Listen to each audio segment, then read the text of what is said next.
夫は突然私にこう告げた。これから仕事に行かないといけなくなった。あとは歩いて病院に行けよな。え？ 40 度超えの熱に意識が朦朧としながらも、私は隣で運転している夫に聞き返した。車は現在人通りがほとんどなく、薄暗い通りを走っている。私が熱を出したので、夫に病院に連れて行ってもらっている最中だった。確かに私が送ってほしいと伝えたとき、夫は嫌な顔をしていた。でも私が救急車を呼んだときに、熱くらいで迷惑だろ。勝手に救急車をキャンセルしたのは彼なのに。そんなことを考えていたら、いつの間にか車を止めていた夫が外に回って助手席のドアを開けた。引きずり下ろす気だろうか。私は力の入らない手で必死に助手席にしがみついた。しかし抵抗も虚しく、夫は私の体を車の外に放り投げるように引きずり出したのだった。彼はふんと鼻を鳴らして運転席に戻り、あとは自分で何とかしろ。病院くらい1時間も歩けば着くだろ。人に助けを求めたりして迷惑かけるなよ。いいな。そう言ってすぐさま走り去ってしまった。お願い、止まって、戻ってきて。遠くなる車に届かないと分かっていても、私にはもう立つ力さえ残っておらず、すすり泣きながらか細く助けを求める声を上げるしかなかった。誰か助けて。私の名前は直子。今年で40歳になる専業主婦だ。地方都市の一軒家で夫の大輔と16歳の息子裕二と3人で暮らしている。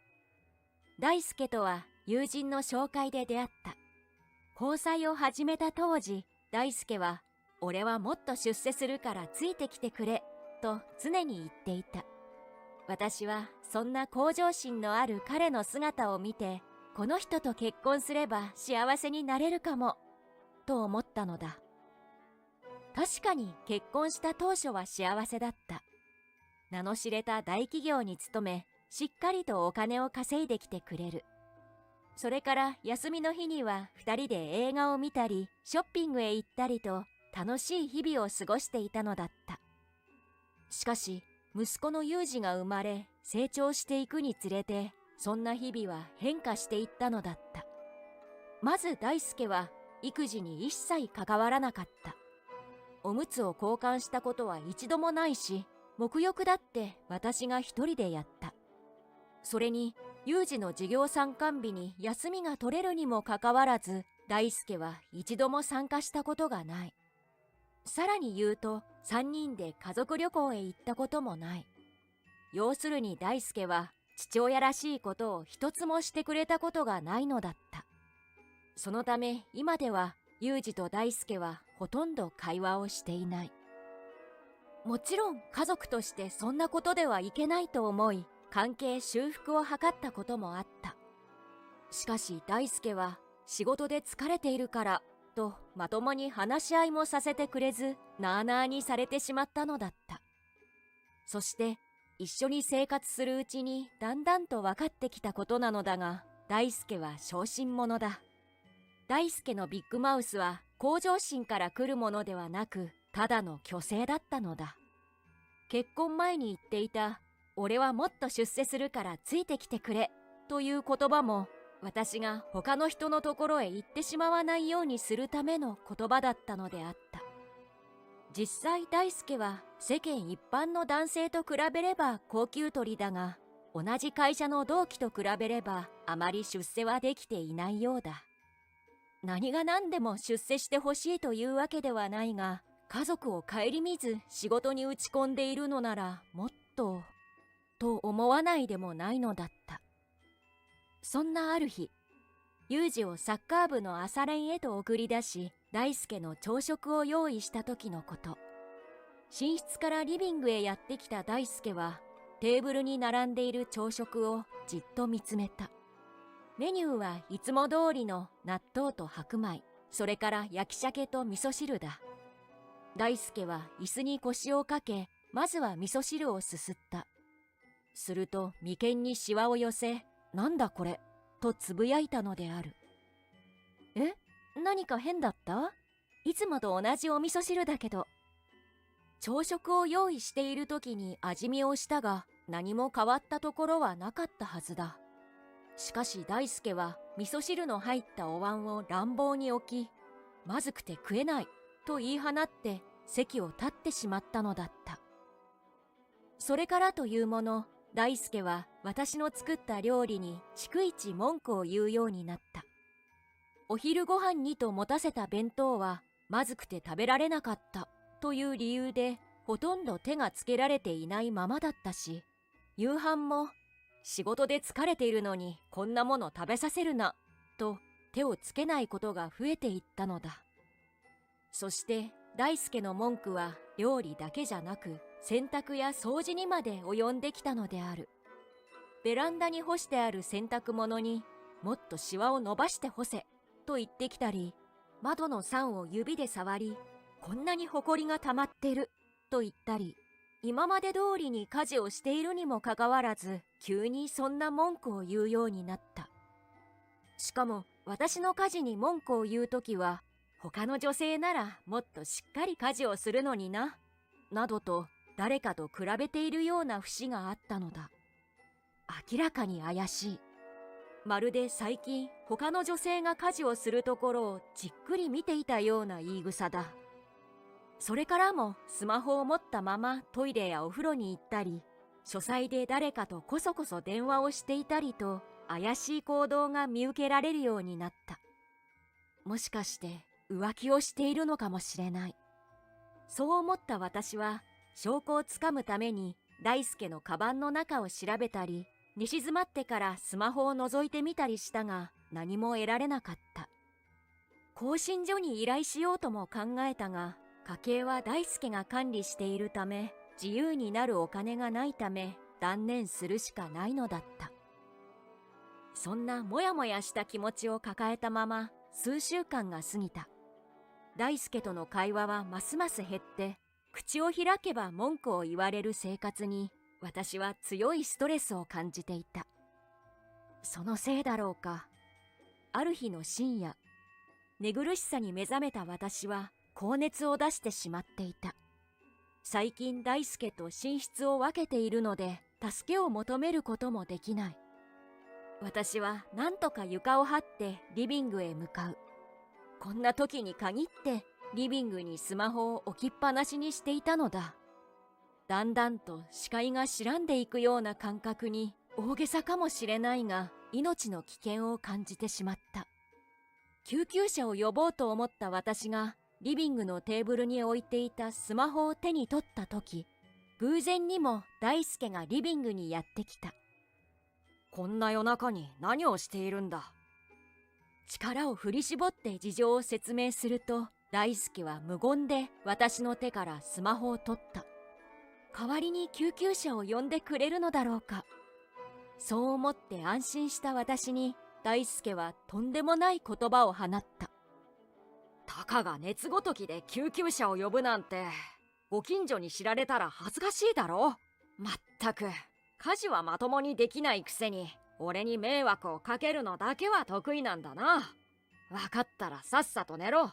熱なんて寝たら治る。心配するどころか悪態をついてくる大輔に私は半分泣きながら抗議をした。そんな、お願いだから病院へ行かせて。救急車がダメならうちの車で連れて行ってよ。そう言って大輔にすがりつく。それからはもうほとんど上ごとのようにお願いお願いと言い続けた。大輔は散々渋っていたが、結局は私のしつこさに負けたようで車を出してくれるようになったのだった。ああ、明日も仕事だっていうのに、俺の睡眠時間どうしてくれるんだよ。運転席で大輔はずっとブツブツ文句を言い続けた。私は雨が叩きつける助手席の窓に頭を預けながらもそれを聞き続けた。家を出発して5分。大輔のスマホに突如として着信があった。大輔は車を路肩に止め応答する。短い言葉を交わしてすぐに電話を切った。そして彼はこう言ったのだった。これから仕事に行かないといけなくなった。あとは歩いて病院に行けよな。え、仕事？こんな夜中に仕事なんて。私がそう言うと、大輔はむっとした顔で、俺を疑うのかと声を荒げた。じゃあ仕事に行ってもいいから、私を病院まで送り届けてからにしてよ。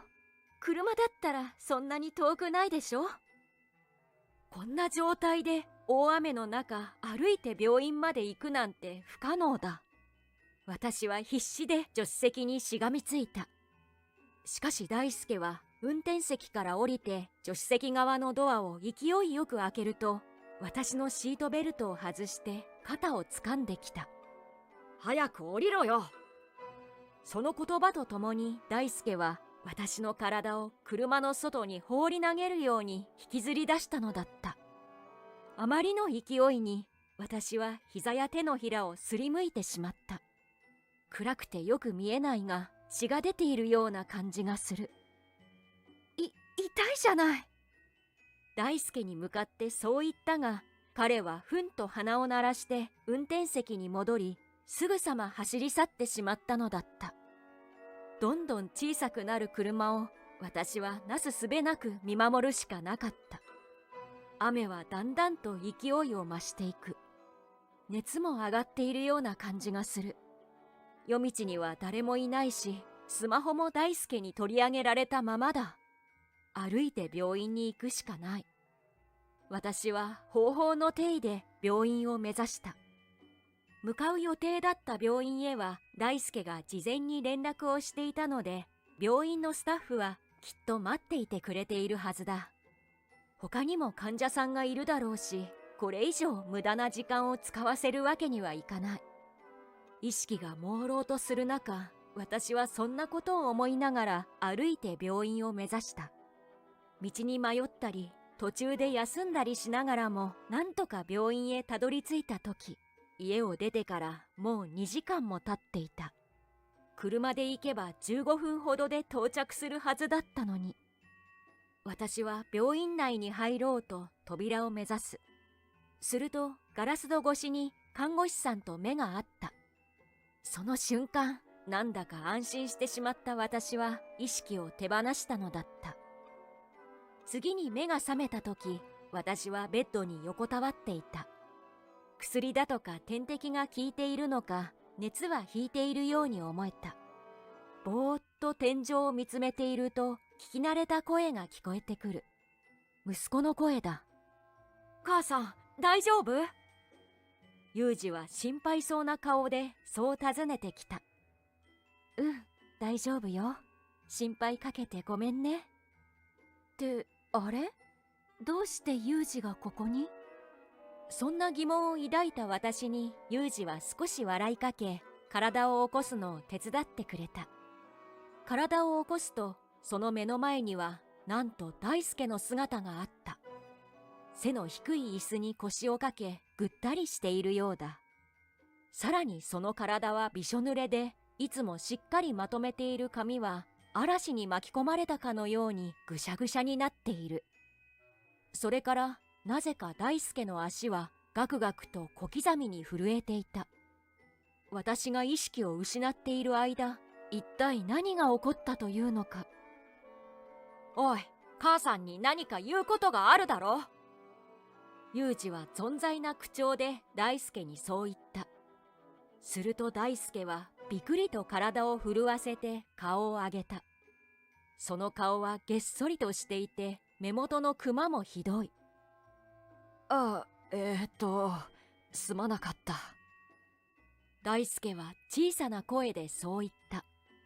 ユージは少し不満そうな表情を浮かべたが、私に向き直ると、これまでの経緯を話してくれたのだった。大輔は私を車から引きずり下ろした後、家に引き返したらしい。すると何か異変を感じたユージは起きていたようで、私が家にいないことを不審に思ったそうだ。帰ってきた大輔にユージは私の居場所を聞いたらしいが、大輔はのらりくらりとはぐらかそうとした。しかしユージはなおも詰め寄り、ついに私を雨の中置き去りにしてきたことを白状したようだ。ユージは父親よりも体格が良いため、小心者の大輔はビビったのだろう。それからしばらく言い争いをしていたところ、私がたどり着いた病院から電話が入り、ユージは私の無事を確認した。ユージは私の様子を見に今から病院へ行こうと大輔に提案したようだが、大輔は明日も仕事があるからと拒否。ついにブチギレたユージは大輔につかみかかり、お前も歩いて病院へ行けとさらに詰め寄ったそうだ。今にも殴りかかってきそうな勢いにまたビビった大輔は、クロスバイクに乗ったユージに監視されながら雨の中をジョギングでこの病院まで来たということだった。普段から車通勤で運動嫌いな大輔には相当答えただろう。これだけボロボロになって疲弊しているのにもうなずける。説明を終えたユージは真剣な眼差しで私にこう言った。母さん、こんなやつとは今すぐに離婚した方がいいって。その言葉に私はとてもショックを受けた。離婚したくないからじゃない。息子にそんなことを言わせてしまったことがショックだったのだ。私はユージの手を取り、ごめんねと謝ることしかできなかった。それからしばらくの間、私と大輔は冷戦状態になった。私は離婚したかったが、お金の問題がある。専業主婦である私が離婚したところで、ユージを立派に育てていける自信がなかった。大輔はどう思っているのだろうか。私が高熱を出して数週間が経ったある日、家の固定電話が鳴った。もしもし、大輔さんの奥さんですよね。私は部下の明美って言います。はい、そうですけど、何かご用ですか？明美と名乗った女は戸惑う私にこう言った。私と大輔さんは愛し合っているんですよ。だからさっさと別れてくれますか？なんと明美は大輔と浮気をしていたのだ。やっぱり以前浮気を疑ったのは間違いじゃなかった。私だって離婚できるならしたいわよ。私はとっさにそう叫んでいた。これが私の本心だ。あんな最低男、欲しければくれてやる。何か罵倒されるかと思った私は覚悟を決めてぎゅっと受話器を握った。しかし明美は、そうなの？と嬉しそうな声を上げた。それなら話が早いわね。私は大企業勤めだから慰謝料くらいいくらでも払ってあげる。メールアドレスを教えてくれたら大輔さんと浮気をしていた証拠をたくさん送ってあげるわ。それを使って大輔さんに離婚を迫ればいいの。予想だにしていない提案に私は今日疲れる思いがしたが、すぐに我に返った。こんなチャンスを逃す手はない。私はすぐにメールアドレスを教えた。するとすぐにたくさんの浮気の証拠が送られてきた。ラブラブなツーショット写真や合いびきの約束をしたメッセージのスクリーンショットなど、証拠というには十分に思えた。私はその日の晩、ユージが眠ったのを見計らって晩酌中の大輔に声をかけた。ねえ、話があるんだけど。大輔はテレビから目を離すことなく、なんだよ、とだけ言った。なんだかムカついたので、私は勝手にテレビの電源を切り、バンとテーブルを叩いた。怒った大輔はこちらに向き直る。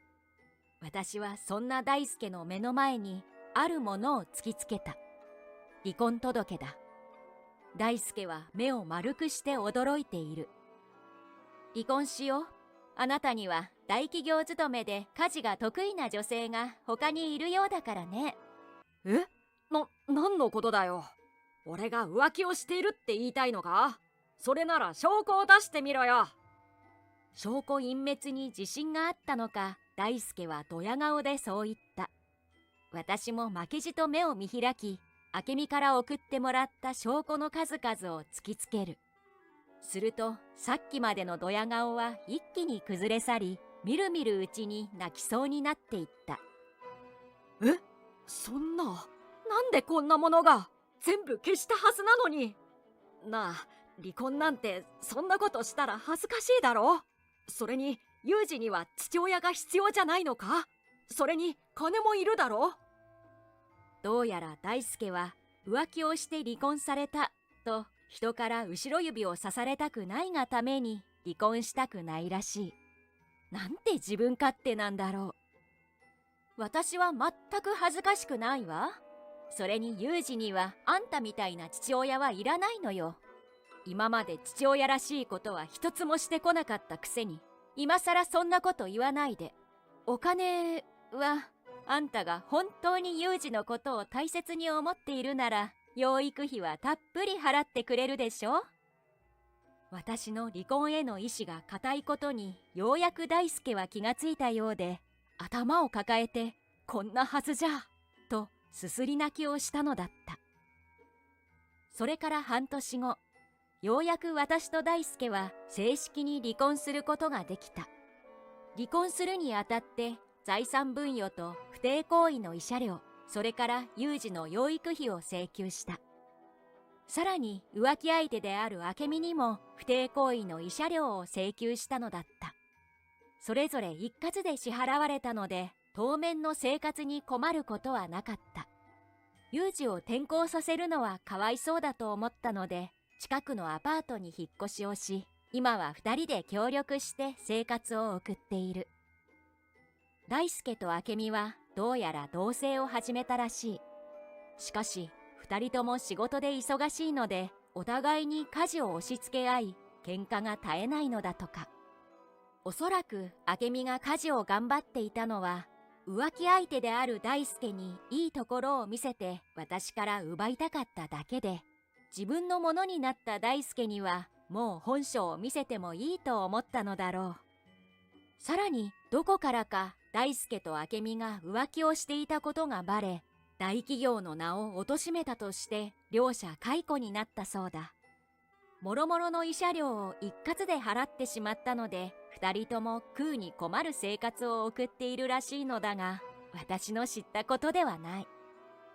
大輔と離婚をしてからユージはますます明るくなって部活に打ち込むようになった。今度の試合で初めてレギュラーとして出場できることになったと嬉しそうに話す彼を見ていると、私の決断は間違っていなかった。そう心の底から思えるのだった。